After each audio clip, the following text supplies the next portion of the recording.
함께 하나님의 말씀 보겠습니다. 예레미야서 40장 1절에서 16절까지 말씀입니다.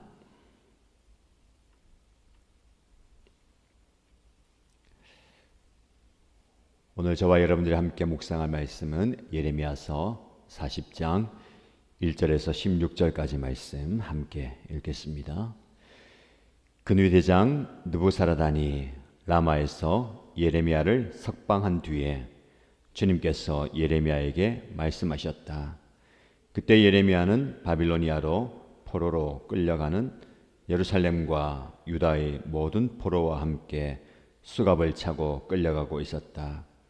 근위대장은 예레미야를 데려다 놓고 이렇게 말하였다. 그대의 하나님이신 주님께서 이곳에 이런 재앙을 내리셨다고 말씀하셨는데 이제 그대로 하셨소. 주님께서 말씀하신 그대로 하신 것이요. 그대들이 주님께 죄를 짓고 그분의 말씀에 순종하지 않았기 때문에 그대들이 이런 재앙을 당한 것이요. 그러나 이제 보시오. 내가 지금 그대의 두 팔에 채워진 수갑을 풀어주겠소. 그대가 만일 나와 함께 바빌로니아로 가는 것을 좋게 여기면 함께 가십시다. 내가 그대를 보살펴 주겠소. 그러나 나와 함께 바빌로니아로 가는 것을 좋게 여기지 않으면 가지 않아도 괜찮소. 이 땅 어디든지 그대가 보기에 적당하고 마음에 드는 곳이 있으면 그곳으로 가시오. 예레미야가 아직 돌아가려고 하지 않으니까 그는 말을 계속하였다. 그대가 이곳에 머물기를 원하면 사반의 손자요 아이감의 아들인 그달리야에게로 돌아가서 그와 함께 동족과 더불어 사시오.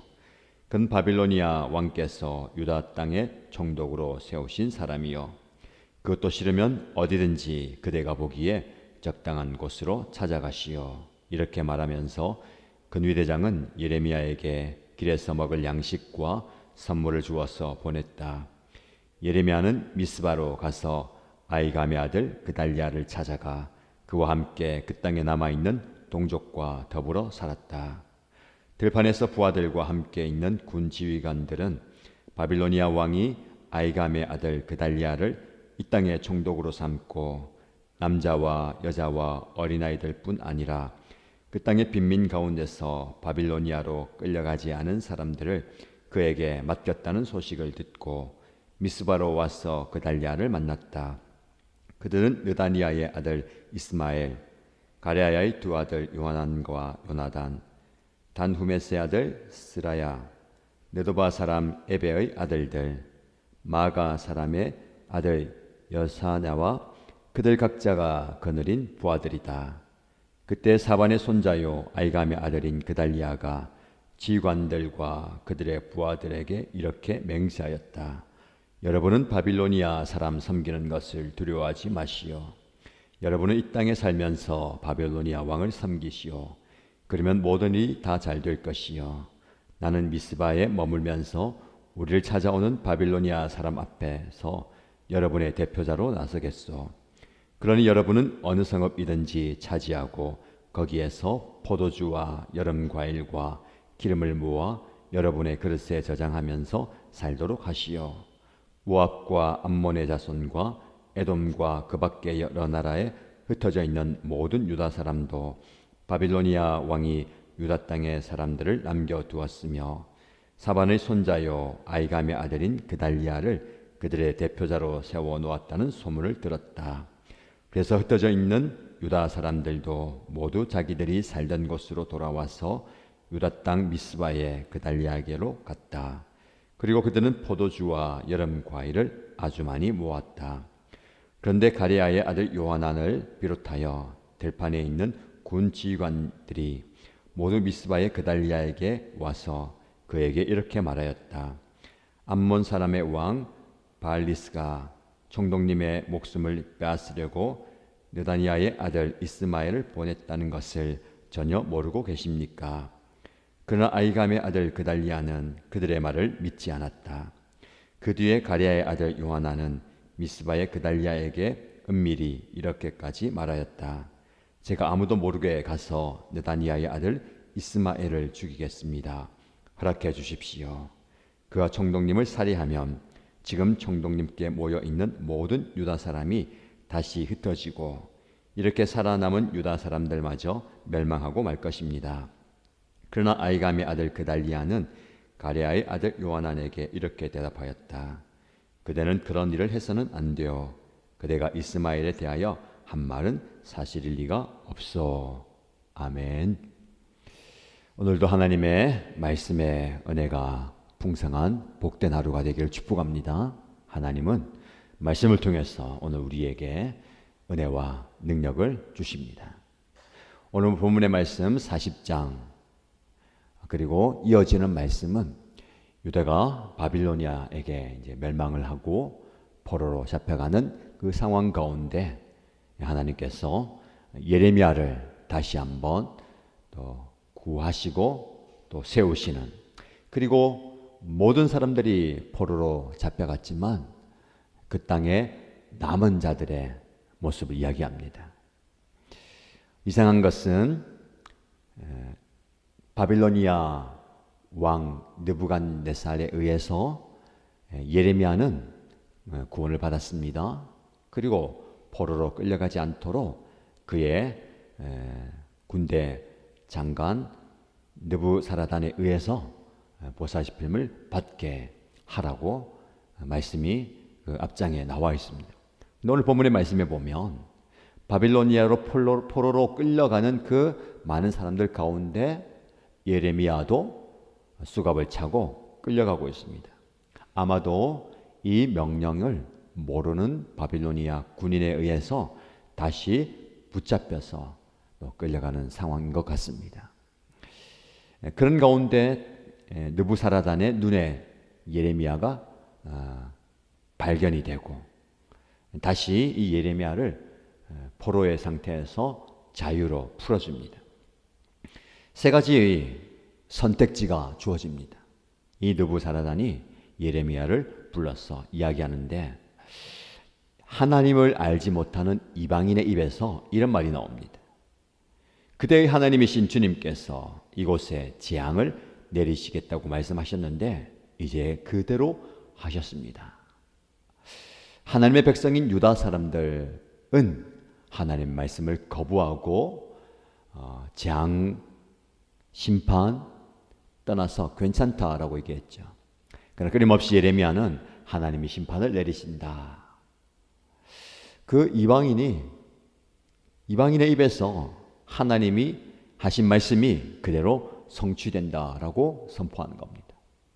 그대들이 주님께 죄를 짓고 그분의 말씀에 순종하지 않았기 때문에 그대들이 이런 재앙을 당한 것이요. 선지자, 예언자의 입에서 나오는 말씀이 이방인의 입에서 나오게 되는 겁니다. 하나님의 사람들이 하나님의 말씀을 소홀하게, 진지하게, 귀하게 여기지 않으면 이방인을 통해서 하나님의 말씀의 진리가 선포되는 겁니다. 그것을 오늘 말씀을 통해서 볼 수 있습니다. 그리고 예레미야의 팔에 채워진 수갑을 풀고 내가 당신을 놓아주겠으니 원하는 대로 하시오. 세 가지 선택지를 준다고 했죠. 첫 번째는 나와 함께 바빌로니아로 가십시다. 그곳에서 편안하게 여생을 보내십시다. 이것이 첫 번째 선택지입니다. 두 번째는 바빌로니아로 가기 원치 않는다면 어디든지 원하는 대로 마음대로 하십시오. 당신이 원하는 모든 곳에는 갈 수 있습니다. 이것이 두 번째 선택지입니다. 세 번째는 남은 사람들을 다스리는 총독 그달리아가 있습니다. 그달리아에게로 가서 남아있는 동족들과 함께 사십시오. 이것이 세 번째 선택지입니다. 우리가 인생을 살다 보면 여러 가지 선택의 기로에 놓이게 됩니다. 그때 지혜로운 선택, 특별히 나에게 유익이 되는 선택을 하는 것이 좋습니다. 그러면 예레미야가 이 세 가지 선택지 가운데 무엇을 선택하는 것이 좋을까요? 가장 편안한 것은 이 느부사라단과 함께 바빌로니아로 가는 것일 겁니다. 호의를 받고 있잖아요. 그리고 존중을 받고 있습니다. 바빌로니아에 가서 편안하게 살 수 있습니다. 많은 사람들이 편안함이 우선순위라면 이 선택지를 택하게 될 겁니다. 저와 여러분들 삶도 마찬가지죠. 여러 선택지 중에서 무엇이 나에게 가장 유익인가, 무엇이 나를 가장 편안함으로 이끄는가를 결정하게 될 겁니다. 두 번째 선택지는 어디든 좋을 대로 가십시오. 이게 또 마음에 드는 것 같아요. 호의를 받을 뿐만 아니라 보호를 받고 이제 내가 원하는 무엇이든지 할 수 있는 겁니다. 많은 사람들이 이 선택지를 좋아합니다. 내가 원하는 것을 누릴 수 있는 거, 자유롭게 눈치 보지 않고 또 구애받지 않고 내가 원하는 대로 선택하는 거. 어쩌면 많은 사람들이 내가 원하는 것을 선택하는 것이 복이다, 행복이다 라고 생각하고 그 선택을 할 수도 있을 겁니다. 세 번째 선택지는 어떻습니까?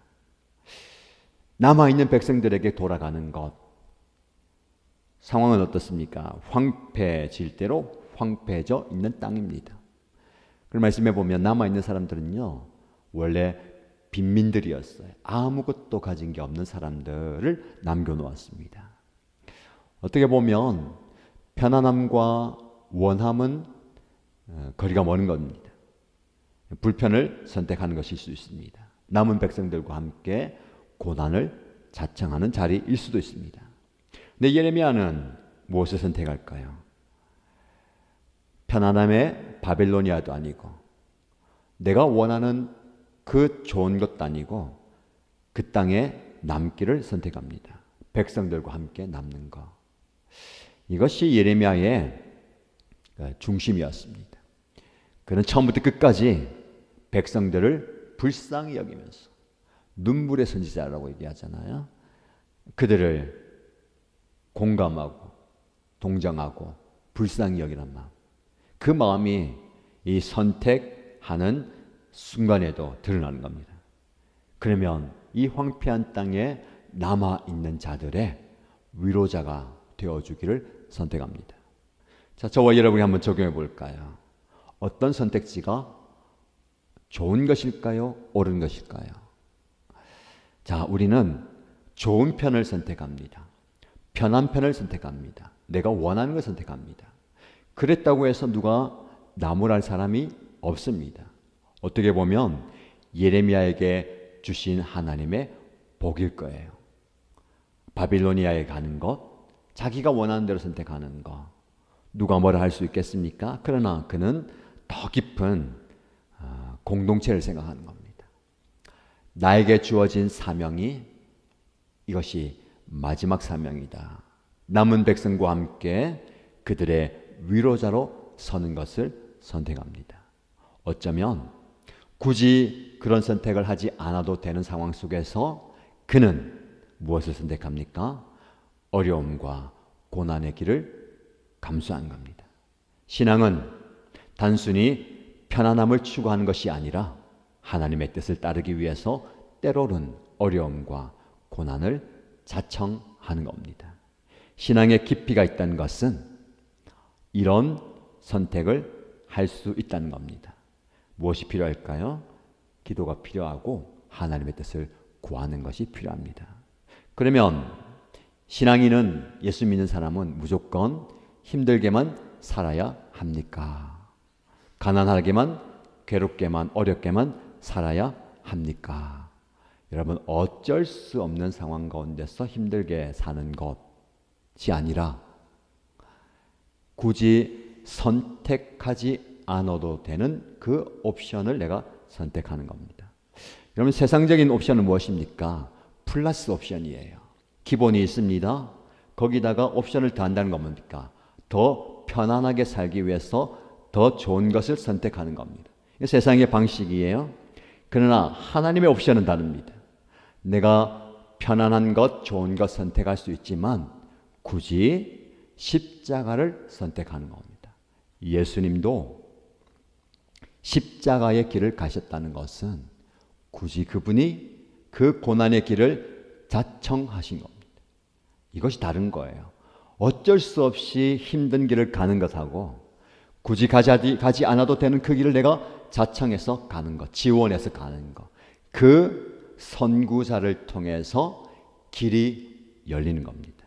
많은 사람들은 누군가가 걸어간 그 길 뒤를 가기를 원합니다. 그러나 누군가는 다른 사람들이 나서지 않을 때에 길을 개척하면서 가야 할 사람이 있습니다. 그 사람이 누구야 되어야 되는가? 하나님께서 저와 여러분을 부르신다면 예레미야처럼 자청할 수 있는 은혜가 담대함이 있기를 축복합니다. 이어지는 7절 이하의 말씀은 이제 남은 자들이 그달리아와 함께 그 땅에서 포도주를 거두고 여름 가위를 거두는 겁니다. 하나님의 은혜가 황폐한 그곳에도 임하게 되는 겁니다. 여러분이 잃어버린 많은 상황 가운데 하나님을 신뢰하고 갈 때에 하나님은 그 황폐한 곳에서도 넉넉한 소출을 주신다라는 겁니다. 예레미야가 그 세 가지 선택지 가운데 가장 우리가 보기에는 좋지 않은 선택을 했지만 좋지 않은 그 선택지 안에서도 하나님은 은혜를 베풀어 주시는 거예요. 그것을 기억하시기 바랍니다. 그래서 하나님께서 주시는 그 회복을 경험하는 겁니다. 우리는 어쩌면 급하게 또 다급하게 영광의 열매를 맺고 싶어 하지만 때로는 더디게 느리게 회복을 주실 때도 있다라는 겁니다. 여러분의 삶의 자리에서 하나님께서 그런 은혜를 주기를 축복합니다. 마지막에 이어지는 말씀은 여전히 그 땅 가운데서 바빌로니아에 반대하는 세력들이 남아있다는 것이죠. 그 세력이 총독으로 세워진 그달리아를 처치하고 싶어 한다는 첩보가 들어왔을 때에 요하난이 그달리아에게 주의하십시오. 조심하십시오. 더 나아가서 저에게 허락하시면 그 총독을 암살하고자 하는 이스마엘을 내가 처치하겠습니다. 라고 얘기할 때에 이 그달리아 총독은 그 모든 상황을 믿지 않고 사실로 받아들이지 않고 대수롭지 않게 여겨버립니다. 결국은 그 사건 때문에 그는 목숨을 잃게 되죠. 누군가의 말에 귀를 기울이는 것 그리고 조심하는 것 필요합니다. 상황을 직시하지 못하고 괜찮아, 별일 없을 거야 그렇게 하다가는 어려움을 당할 수 있다는 겁니다. 영적으로 볼 때에 우리가 편안함이 조심해야 할 순간입니다. 아무 일도 없을 때에 영적인 공격이 심해질 수 있는 겁니다. 그래서 영적인 긴장감을 가지고 오늘을 살아야 하는 겁니다. 자, 오늘 본문의 말씀을 통해서 두 가지 기억하시기 바랍니다. 나에게 주는 그 선택지가 있을 때에 내가 무엇을 선택할까? 두 번째는 편안함 가운데 영적 공격이 반드시 있다는 사실을 기억하시면서 영적 긴장감을 가지고 오늘을 살아가는 저와 여러분 되시기를 주님의 이름으로 축복합니다.